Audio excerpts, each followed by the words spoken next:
Chers auditeurs, je vous souhaite à nouveau la bienvenue sur la chaîne Famille avec Jésus. Notre réflexion d'aujourd'hui porte sur le bien-être physique. Nous méditerons sur Proverbes chapitre 4 verset 10. Écoute, mon fils, et reçois mes paroles et tes années seront nombreuses. Consacre une partie de ton temps libre à tes enfants. Accompagne-les dans leur travail et leurs activités sportives et gagne leur confiance. Cultive leur amitié. Être avec eux en ami leur offrira cette opportunité.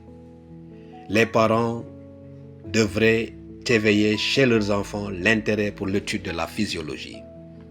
Dès l'aube de la raison, l'esprit humain devrait comprendre la structure physique.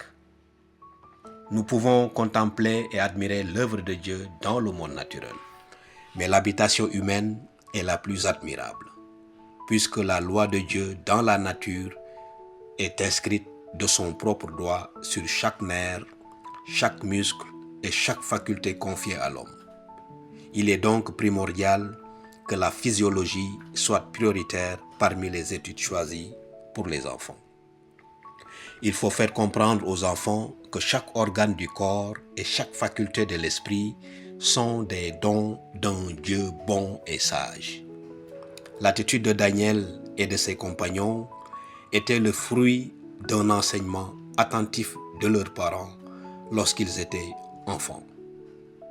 Avant leur déportation à Babylone, la métropole du monde à cette époque, nous les voyons courageux et déterminés, mais prudents.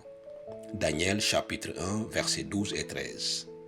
Melsar, qui avait été chargé de leur surveillance, constatant la force de leur motivation pour ne pas manger la nourriture qui leur était assignée, consentit à les tester et à leur donner une nourriture saine, comme le dit le verset 14.